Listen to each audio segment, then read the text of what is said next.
Hello guys, welcome to filmy hat. ఒక కథ ఎలా పుడుతుంది, ఎలా డెవలప్ చేసుకోవాలి, దానికోసం నాకు తెలిసిన టిప్స్ చెప్తాను. ఇదే ఈరోజు మన కంటెంట్. ఇక వీడియోలోకి వెళ్ళిపోదాం. ఇందులో 4 సెగ్మెంట్స్ ఉన్నాయి. మన ఫస్ట్ సెగ్మెంట్ కాజ్, అంటే కారణం. ఏ కథ చెప్పడానికైనా ఒక కారణం ఉండాలి. ఏదో బడ్జెట్ దొరికిందనో, ఛాన్స్ వచ్చిందనో, డబ్బు వస్తుందనో సినిమా తీయకూడదు. ఆ కథలో చెప్పాలనుకున్నదో, ఉన్న ప్రపంచాన్ని మర్చిపోయేంతలా ఎంటర్టైన్ చేసేదో ఏదో ఒక కోర్ పాయింట్ని ఫోకస్ చేస్తూ ఉండాలి. ఫర్ ఎగ్జాంపుల్, మనందరి all time inspirational film Jersey. జెర్సీలో డైరెక్టర్ చెప్పాలనుకుంటున్న పాయింట్, మీరు గోల్ ఏది పెట్టుకున్నా ఓడిపోతామనో ప్రయత్నించడం ఆపకూడదు. ప్రయత్నించడం మానేయడమే అసలైన ఓటమి అని చెప్పాలనుకున్నాడు. దట్స్ అ హోల్ ఐడియా కదండి. అంటే స్టార్టింగ్ ఒక లోయెస్ట్ పాయింట్ స్టార్ట్ చేసి హీరో క్యారెక్టర్ ఎలివేట్ చేసుకుంటూ అతను కష్టపడుతున్నది హైలైట్ చేస్తూ తీసుకెళ్ళి ఫైనల్లీ ఒక పాయింట్ దగ్గర విక్టరీ అన్నది చూపించి దాని అర్థం ఇంకా పెద్దది ఉందన్నది చూపించడమే క్లైమాక్స్. సో ఆ క్లైమాక్స్ ప్రకారమే బ్యాక్ నుంచి మొత్తం అంతా డెవలప్ చేసుకున్నది.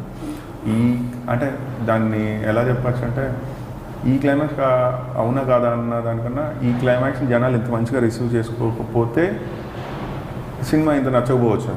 ఆ పాయింట్ని డెలివర్ చేయడానికి దానికి కావాల్సింది ఒక ఫెయిల్యూర్ ప్రొటాగనిస్ట్. తను ఎంత కష్టపడుతున్నా ఓడిపోతున్నాడు. ఏదో కష్టం తన వెనక్కి లాగుతూనే ఉంది. దానికి స్పోర్ట్స్లోని పాలిటిక్స్ కారణం అయితే చివరికి తన హెల్త్ కూడా అడ్డొస్తుంది. అదే డైరెక్టర్ స్టోరీకి పెట్టిన బిగ్గెస్ట్ కాన్ఫ్లిక్ట్. దానివల్ల ఆటనే వదిలేశాడు. చివరికి డైరెక్టర్ దాన్ని కూడా ఓవర్కమ్ చేసేలా చేసి మళ్ళీ నిలబెట్టాడు, గెలిపించాడు. దానికి తన కొడుకు కారణం అయ్యేలా చేశాడు. తన కొడుకు దృష్టిలో గెలవాలనుకున్నవాడు ప్రపంచ స్థాయిలో గెలిచాడు. ఎందుకంటే మనం సాధించాలనుకున్నది మన కోసం కాకుండా మన వాళ్ళ కోసం అయితే ఆ సక్సెస్కి ఓ వాల్యూ ఉంటుంది. అలా వచ్చే విజయం ఏదైనా బార్డర్స్ దాటి ప్రపంచానికి తెలిసేలా ఉంటుంది. అందుకే ఇండియా ఓడిపోతే మన ప్లేయర్స్ వాళ్ళు ఓడిపోయిన దానికన్నా ఇండియాని డిసప్పాయింట్ చేశామని అంతలా బాధపడతారు. ఎందుకంటే మన సక్సెసే మన వాళ్ళ సక్సెస్ కాబట్టి. అందుకే స్టోరీ టెల్లింగ్ మనకి ఎక్కడో ఫారెన్లో మొదలవుతుంది. ఎందుకంటే స్టోరీలో ప్రొటాగనిస్ట్ సక్సెస్ అలాంటిది. ఆ కథే తన కొడుకు కోసం జరుగుతుంది. ఆ ఎమోషన్కి కనెక్ట్ చేస్తూ తను చెప్పాలనుకుంటున్న పాయింట్ని ఎమోషనల్గా ఒక ఎపిక్ క్లైమాక్స్తో డెలివర్ చేశాడు. డిసీజ్తో సఫర్ అవుతూ ఇక జీవితమే లేదు అనుకున్నవాడు ఆటలోనే కాదు జీవితంలో కూడా గెలిస్తే ఆ జీవితానికి ఆ మనిషికి ఇచ్చిన గౌరవమే జెర్సీ ఫిల్మ్. అందుకే జెర్సీ కల్ట్ క్లాసిక్గా నిలబడింది. అందుకే ఇప్పుడు ఈ వీడియోలో ఒక ఎగ్జాంపుల్ అయింది. So there must be a valid cause for a story. దానే ఫిల్మ్ మేకింగ్లో ప్లాట్ పాయింట్ అంటాం. ఆ ప్లాట్ పాయింట్కే స్టిక్ ఆన్ అవుతున్న స్క్రీన్ ప్లే ఉండాలి. As per my knowledge, screen ప్లేకి ఫిల్మ్ జానర్ని కూడా డిసైడ్ చేసేంత ఇంపార్టెన్స్ ఉంది. అంతెందుకు, ఈ మధ్య వచ్చిన చాలా సినిమాలు స్టోరీ కామన్ అయినా స్క్రీన్ ప్లే మ్యాజిక్ వల్ల ఇండస్ట్రీ హిట్స్ అయ్యాయి. So screenplay plays a crucial role in the filmmaking. Comedy drama, action drama, thriller, horror ఏదైనా స్క్రీన్ ప్లే ఎప్పుడు స్టోరీని ఫోకస్ చేస్తూ దాన్ని డ్రైవ్ చేస్తున్న క్యారెక్టర్స్తో రన్ అవ్వాలి. సో కథ చెప్పడానికి ఒక వ్యాలిడ్ రీజన్, రూట్ కాజ్ ఉండాలి. మంచి కారణం ఉన్నప్పుడే మంచి కథ వస్తుంది. మంచి కథ ఉన్నప్పుడే మంచి సిచ్యువేషన్స్ వస్తాయి. అలాంటి సిచ్యువేషన్సే హార్డ్ హిట్టింగ్ ఎమోషన్స్ ఇస్తాయి. అవే మంచి సీన్స్ అవుతాయి. అందుకే మనకి పొడుపు కథలు, చందమామ కథల కన్నా నీతి కథలు బాగా గుర్తుంటాయి. ఎందుకంటే అవి మనకి జీవితాన్ని నేర్పిస్తాయి. అలాంటి కథలు, సినిమాలే ఎప్పటికీ నిలిచిపోతాయి, గుర్తుండిపోతాయి. అందుకే ఒక కథకి root cause of the story సినిమాగా తీయడానికి వ్యాలిడ్ అండ్ వర్త్ అయి ఉండాలి. Let's go to our next segment, reverse framing. Reverse framing ఏంటనుకుంటున్నారా? ఏంటంటే ఒక స్టోరీని చెప్పాలనుకుంటున్నా, రాయాలనుకుంటున్నా ముందుగా వచ్చేది మైండ్లో చిన్న థాట్.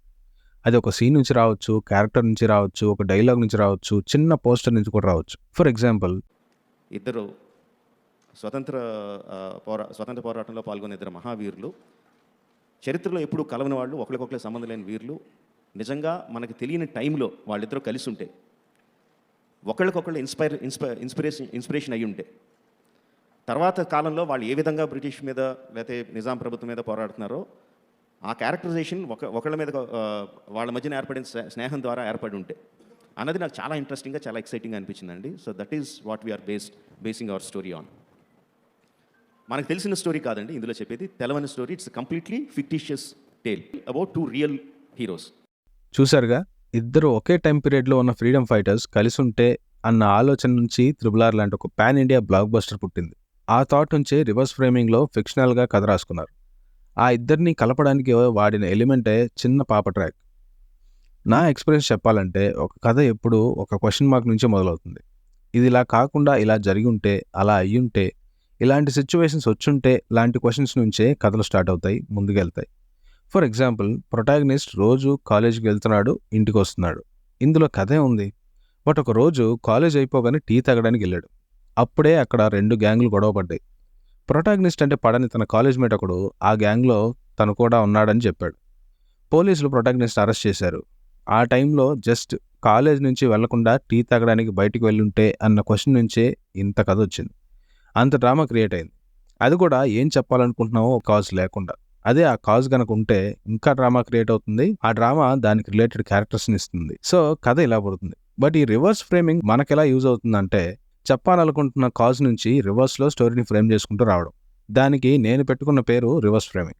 ఇందులో మీరు చేయాల్సింది ఏంటంటే, మీరు తీసుకున్న కోర్ పాయింట్ నుంచి రివర్స్లో థింక్ చేయడం. ఫర్ ఎగ్జాంపుల్, చీకట్లో ఒక పర్సన్ కత్తి పట్టుకుని కూర్చున్నాడు అనుకుందాం. వాడు ఒంటరిగా చీకట్లో ఎందుకు కూర్చున్నాడు? అది భయం లేకుండా. చేతిలో కత్తి ఎందుకుంది? ఎవరైనా చంపడానికి వచ్చాడా? ఆల్రెడీ చంపేశాడా?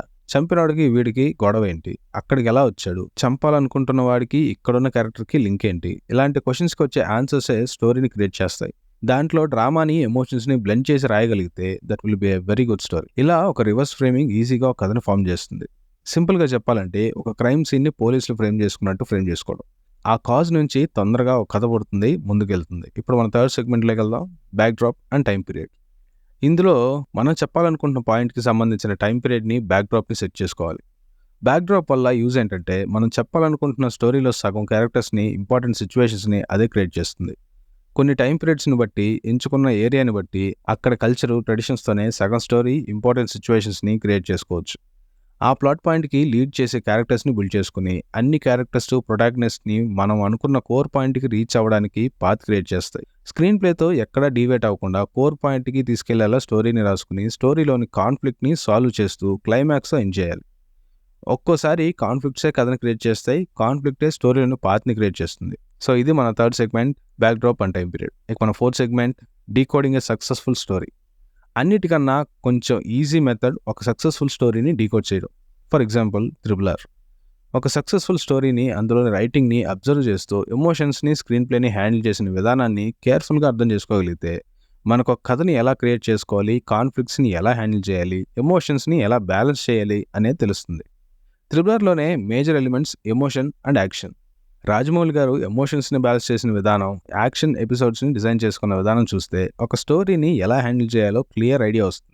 రామరాజు, భీమ్ వీళ్ళిద్దరి టార్గెట్స్ వేరు, వాళ్ళిద్దరూ పెరిగిన ప్రాంతాలు వేరు. కానీ క్లైమాక్స్లో అంతా కోఆర్డినేషన్ ఎలా వచ్చింది అని మనం డిస్కనెక్ట్ అవ్వకుండా ఉండడానికి వాళ్ళిద్దరి ఫస్ట్ మీటింగ్ సీన్లోనే మాట్లాడుకోకుండానే ఒక టాస్క్ని ఎలా కంప్లీట్ చేయగలిగారో చూపించాడు.